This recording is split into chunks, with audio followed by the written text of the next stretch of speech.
메르스로 1명이 더 숨졌고 환자도 8명 더 늘었습니다. 확진 환자 증가세는 둔화하고 있는데요. 네, 하지만 서울 시내 대형 병원에서는 환자가 여전히 속출하고 있습니다. 강은나래 기자입니다.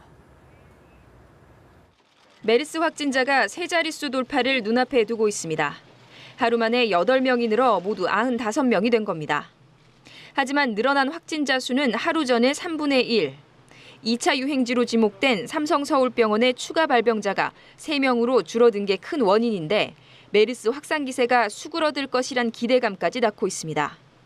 잠복기 이런 걸 다 감안을 하면 환자가 조금 늘어난다고 해도 추세가 끊기게 될 경우에는 이번 주를 고비로 해서 이제 진정세가 확인될 거다 이렇게 보는 것이고요. 평택 성모병원에 입원했던 70대 여성인 18번 환자가 퇴원하면서 완치된 사람도 3명으로 늘었습니다. 다만 확진자 중 1명이 숨져 사망자는 7명으로 늘었고 확진자 중 9명은 상태가 불안정합니다. 격리자가 3,000명에 육박한 것도 걱정스러운 대목입니다. 2차 유행을 주도한 삼성서울병원의 환자 증가세가 수그러든 대신 서울 아산병원, 여의도 성모병원, 한림대 동탄성심병원 같은 수도권 대형 병원 3곳에서 확진자가 나온 것은 3차 유행 우려를 낳고 있습니다. 또 강남 성모병원과 이대 목동병원에서도 2차 양성 판정자가 나오는 등 대형 병원의 메르스 확산세는 이어지고 있습니다. 메르스 환자와 접촉한 사람들에 대해 더 꼼꼼한 추적 관리가 필요하다는 얘기입니다. 정부는 메르스 관련 병원비를 지원하겠다며 신속한 진료와 신고를 당부했습니다. 아울러 국민들에게 메르스 확산은 병원 내에서만 이루어지고 있다며 병원 간 이동이나 병문안을 자제해달라고 요청했습니다. 연합뉴스TV 강은나래입니다. 메르스가 계속 확산하면서 임신부가 메르스 1차 양성 판정을 받았습니다. 우려되는 소식인데요. 네, 다행히 엄마가 메르스 환자여도 태아는 감염되지 않고 치료를 위해 항바이러스제를 써도 모두 안전하다고 합니다. 김지수 기자입니다.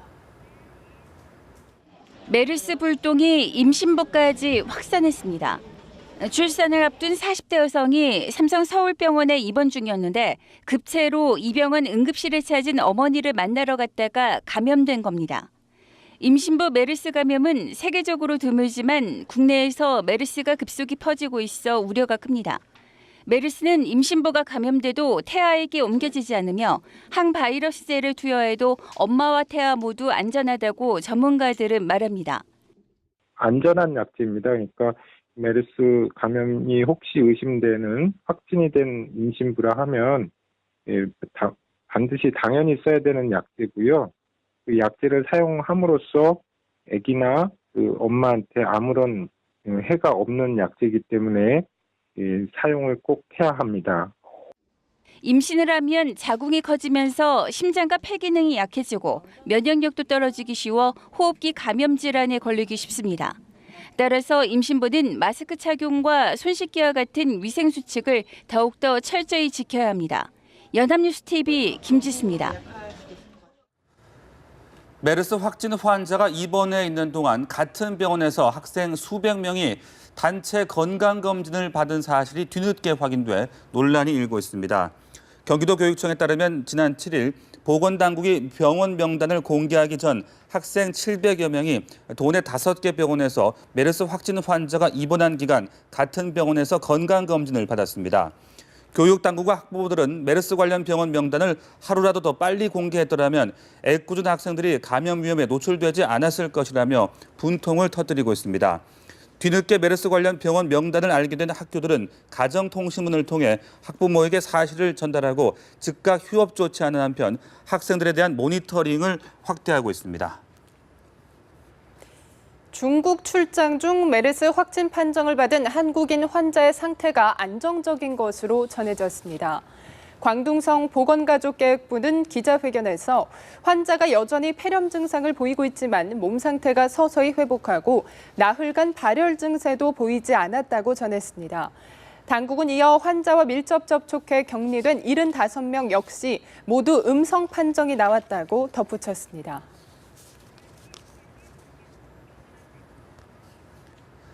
미국의 질병통제예방센터가 미국인들에게 한국을 여행할 때 통상적인 주의를 기울일 것을 당부했다는 소식 전해드린 바 있는데요. 네, 앞으로도 한국의 메르스 상황을 계속 감시하겠다는 입장을 밝혔습니다.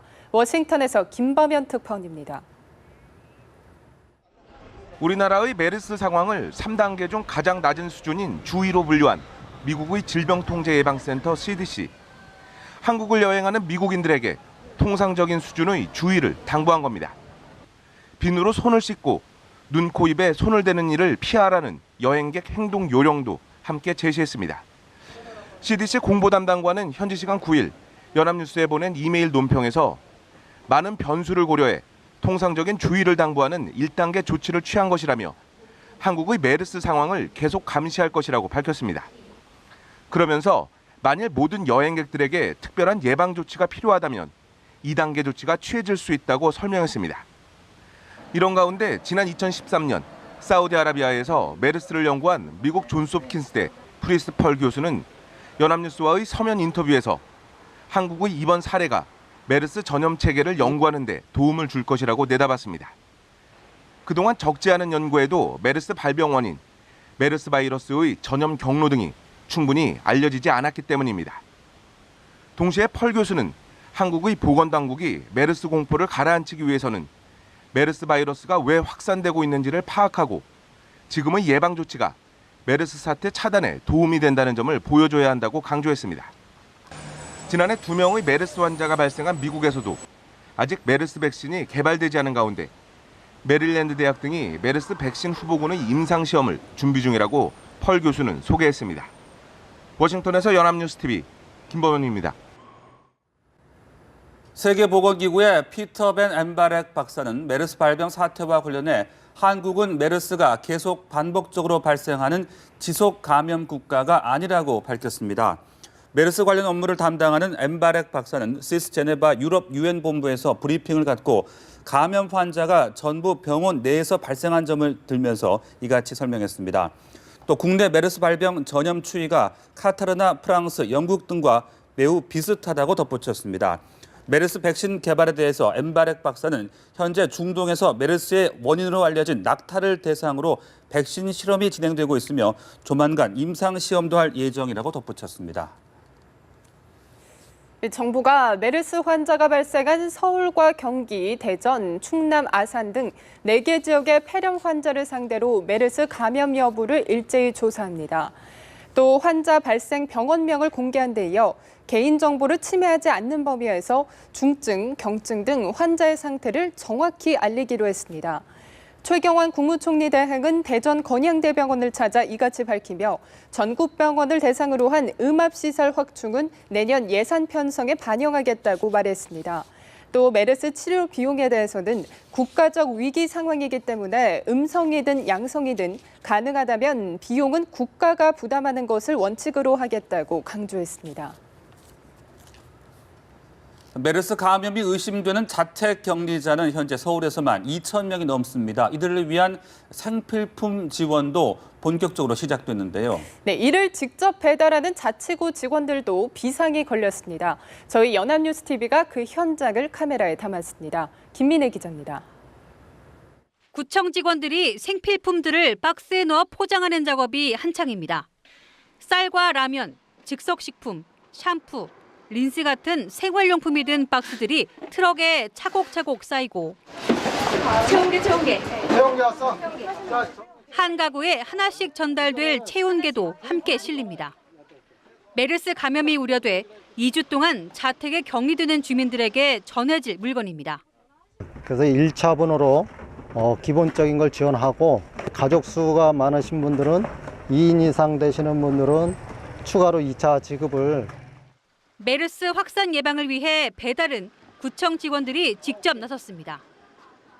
9일 현재 서울 지역의 자택 격리자는 2천여 명. 서울시가 1차로 25개 자치구에 내려보낸 예산은 5억 원가량입니다.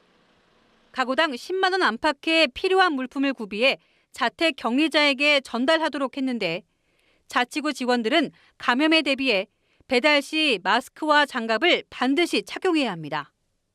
또 격리자와 직접 접촉은 피하고 전화를 통해 수령 여부를 확인하도록 했습니다. 서울시는 긴급복지 지원 사업으로 13억 원의 예산과 예비비를 확보한 만큼 추가 자택격리자 발생 등에 대비해 지원을 이어갈 계획입니다. 연합뉴스 TV 김민혜입니다.